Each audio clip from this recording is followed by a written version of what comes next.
Ito na nga bang pinakahihintay natin na power up ni Yuji nang makikita sa chapter 238 na tila ba'y may kakaibang nangyayari ngayon sa katawan ng ating bida.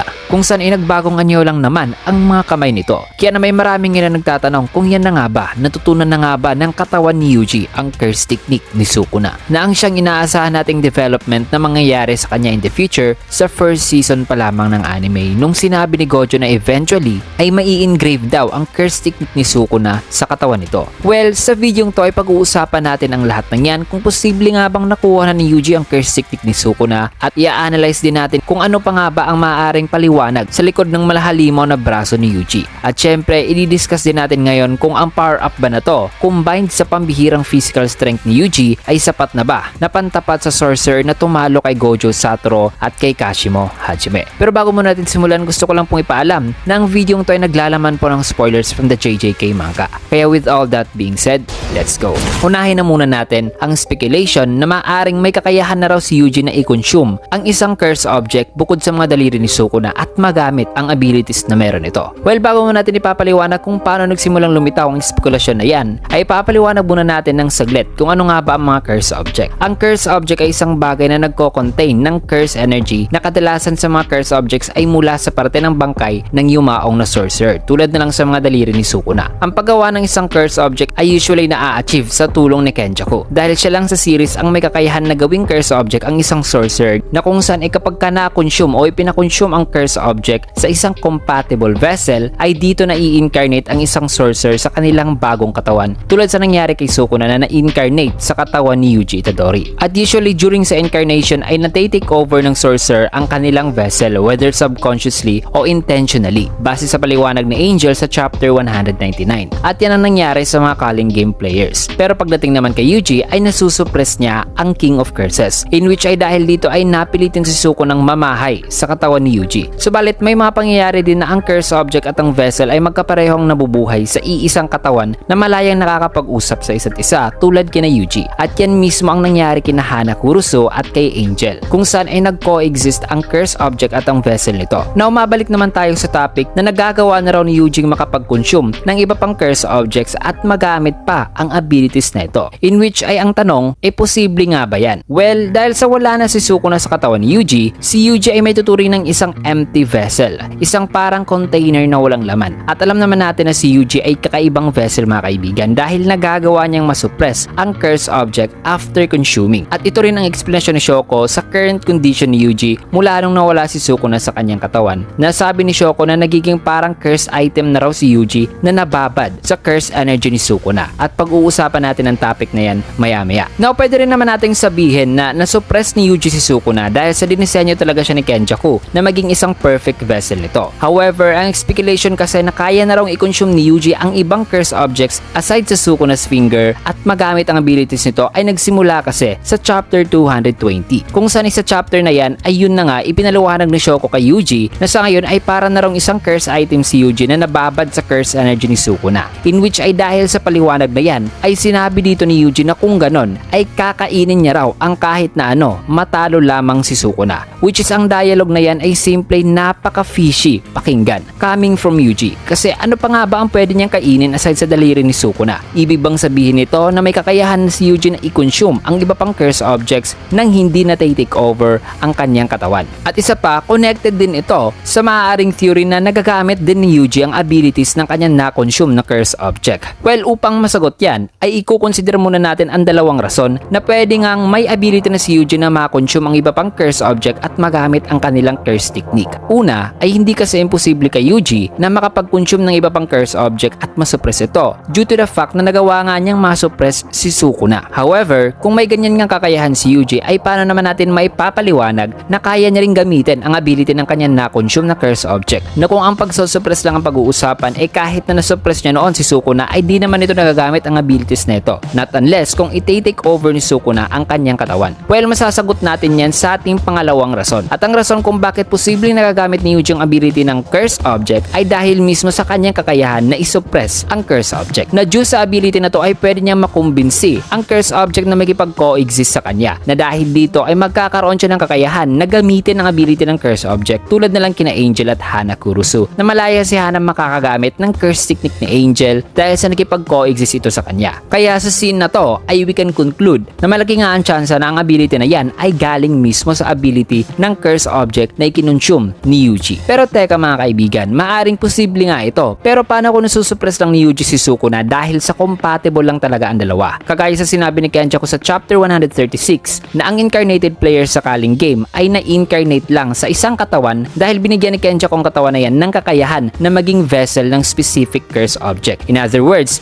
nagmamatter pa rin talaga ang compatibility. Na kung ganon, ay saan ba talaga nagmumula o saan niya nakuha ang paggamit ng malahalimaw na mga kamay dito mga kaibigan? Para masagot yan, ay puntahan muna natin ang isang panel sa same chapter na ang chapter 220 na kung saan ay sa eksenang to ay may kita si Yuji na kausap si Choso. Dito sa eksenang to mga kaibigan ay humihingi naman ng paumanhin itong ating bida kay Choso patungkol sa mga kapatid nito na para bang may nagawa si Yuji sa mga kapatid ni Choso na hindi kaaya-aya. Now pwedeng ang itinutukoy dito ni Yuji ay ang mga kapatid ni Choso na sina Eso at Kichizu na kanyang napatay noon. Pero what's more interesting mga kaibigan ay ang itinugon dito ni Choso sa sinabi ni Yuji na ayon pa kay Choso na ayos lang daw yon as long as mananatili umanong buhay ang mga kapatid nito bilang parte na ni Yuji. Like parang may kakaiba talaga sa conversation na to na itiniming pa talaga ang conversation na yan right after nung sinabi ni Yuji na kakainin niya raw ang kahit na ano matalo lamang si Sukuna. Kung kaya't dahil dito ay this brings us sa pangalawang spekulasyon o teorya na ang posibleng eksplanasyon sa kung bakit naging ganito ang mga kamay ni Yuji ngayon ay dahil sa kinonsume na rin daw ni Yuji ang mga death paintings.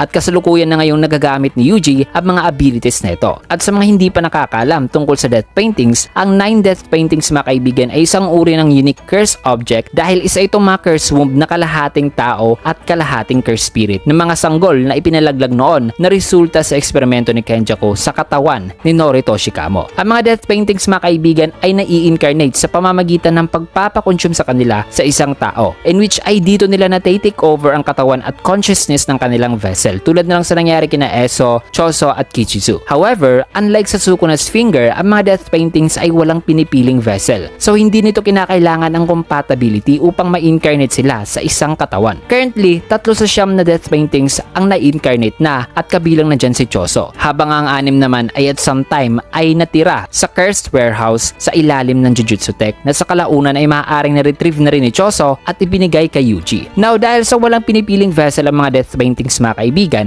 ay napakalaki ang posibilidad na pwede silang i-consume ni Yuji at magipag-coexist sa kanya. At ipagpalagay na natin na kung compatibility lamang ang pag-uusapan na siyang kinakailangan upang makakapag-coexist ang death paintings sa kanilang vessel ay pasok na pasok dyan mga kaibigan ang ating bida. Dahil basically magkapatid na Yuji at ang mga death paintings by blood. Since na parehas lang naman silang ginawa ni Kenjaku at nananalaytay sa kanilang dugo ang DNA nito. Which also means na sa eksenang to ay ang pagbabago ng anyo ng braso ni Yuji ay maaring isa sa mga abilities ng 6 na death paintings na kanya nang na-consume. Now may dadagdag pa ako. Masasabi ko ring di lang limited sa isang death painting ang kayang i-consume ni Yuji dahil alam naman natin na may kakayahan nga si Yuji i-consume ang kahit na 20 fingers ni Sukuna nang di na-take over ni Sukuna ang katawan nito base sa chapter 111. Kaya based sa conversation nila dito ay malaki ang tsansa na kinonsume na nga ni Yuji ang 6 na death paintings. Isama mo pa ang sinabi dito ni Choso na mamumuhay na raw ang kanyang mga kapatid as a part of Yuji, which is ang maaaring ebidensya na nagpapatunay sa ating claim ngayon. Kaya medyo maganda rin ang teorya na yan mga kaibigan dahil finally ay showcase na ang abilities ng mga death paintings na may kaugnay sa blood manipulation. Also, wag din nating i-disregard mga kaibigan ang dialogue ni Yuji na handa niya raw kainin ng kahit na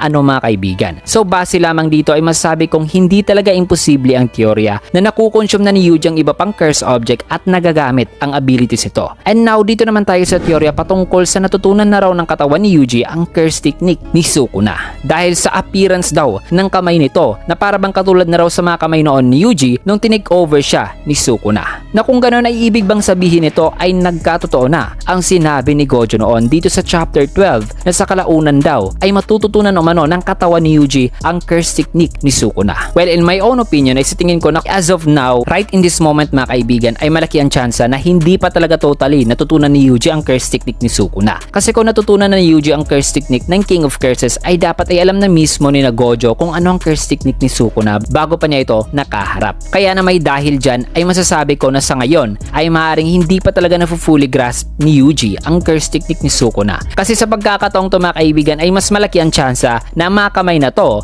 ay isa sa mga abilities ng Death Paintings at hindi kay Sukuna. Pero may additional theory tayo dito mga kaibigan. Ang assumption ko rito mga kaibigan na hindi pa natutunan ni Yuji ang curse technique ni Sukuna. Kundi ay parang hindi pa lang talaga niya ito naiintindihan ng gusto. Na para bang natutunan niya na ito pero di pa lang niya ito na fully realized. At pag-uusapan natin yan maya-maya. Isa pa sa tingin ko ay hindi rin talaga imposible kay Yuji na pwede niyang i-consume ang kahit na ano at magamit ang abilities nito. Kasi sinabi dito ni Yuji mga kaibigan na kakainin niya raw ang kahit na ano matalo lamang si Sukuna. So I'm guessing na hindi lang limited sa curse objects ang kanyang pwedeng i-consume at magamit ang curse technique. Dahil ang kanyang abilidad na kaya niyang isuppress ang soul ng kanyang na-consume ay isang napaka-OPing ability kung iintindihin lang talaga natin. Bakit? Dahil sa rason mga kaibigan na ang pagkukonsume at pagsusuppress ay nangangahulugan kasing nabababad tuloy ang katawan ni Yuji sa curse energy ng curse object. At ano bang ibig sabihin nito? Well, ang lahat kasi mga kaibigan ay masasabi kong konektado. Dahil since na ang pagkukonsume noon ni Yuji sa mga daliri ni Sukuna ay nagpapababad umano sa kanyang katawan sa curse energy ng King of Curses ay dahil dito ay marahil connected ito sa maaring sagot o eksplanasyon sa kung bakit nasabi ni Gojo na eventually ay matututunan na raw ng katawan ni Yuji ang curse technique ni Sukuna simply dahil sa nababad nga o na-expose ang katawan ni Yuji sa curse energy ng King of Curses magmula nung kinonsume niya ang daliri nito. Kaya na may dahil dito ay parang nagiging klaro na kung totoo man ang teorya na yan ay marahil ang ability ni Yuji na magamit ang curse technique ng kanyang na-consume ay gumagana sa paraan na kung may expose o mabababad ang kanyang katawan sa curse energy ng kanyang ikinonsume ay dito niya nakukuha ang curse technique nito. Kumbaga mai-engrave tuloy ang curse technique ng kanyang ikinonsume since na nababad nga ang kanyang katawan sa curse energy nito. At kumo-connect din ito mga kaibigan sa kung bakit nasabi ko na natutunan na talaga ni Yuji ang curse technique ni Sukuna pero di pa lang niya talaga ito na-realize. Sinasabi kasi ni Gojo mga kaibigan na wala umanong innate curse technique si Yuji. So ang ability mga kaibigan na kayang mag-consume at magamit ang curse technique ay hindi galing kay Yuji mga kaibigan kundi kay Sukuna. Kaya masasabi kong natutunan na ng katawan ni Yuji ang curse technique ni Sukuna. Sadyang maaaring hindi pa lang talaga ito na-realize ni Yuji mga kaibigan. At ang ability na yan ay masasabi talaga nating napaka-OP dahil mahalin tulad kasi ito sa ability ni Meruem sa Hunter x Hunter, ang ability na Aura Synthesis na sa pamamagitan ng pag-consume sa kanyang target ay naa-absorb niya ang Nen abilities nito. At alam naman natin na ang author ng JJK ay fan na fan ni Togashi. Kaya masabi ko talagang hindi malayo na kukunin ni Gege ang konsepto ng ability ni Meruem dito sa curse technique ni Sukuna. Ang theory din na yan mga kaibigan na kumakain raw si Sukuna ng curse spirit at mga tao upang makuha ang curse technique nila ay heavily based sa theory mula sa Reddit na isang tao na may username na nagngangalang Astral_M. So parang it all makes sense mga kaibigan, di ba? At siguro mapapatanong kayo ngayon sa kung bakit nasabi talaga natin na ganito ang curse technique ni Sukuna. Well, dahil yan mismo sa ebidensya na si Sukuna ay isang kanibal o kumakain ng tao. According kasi sa official fanbook, ang hobby o interest kasi mismo ni Sukuna ay ang kumain. Dagdag pa, sinasabi rin dito na ang pinakagusto raw gawain ni Sukuna na nagbibigay talaga sa kanya ng pleasure ay ang kumain talaga. At lastly, ayon sa fanbook at extras tungkol kay Raume, sinasabi rin dito na kumakain talaga si Sukuna ng tao at si Raume ang kanyang tagapagluto. Kaya dahil dito ay masabi natin na maaaring ang pagkain nga ni Sukuna ng mga tao ay related talaga sa kanyang curse technique. Kaya kung sakali mang totoo ang teoryang yan,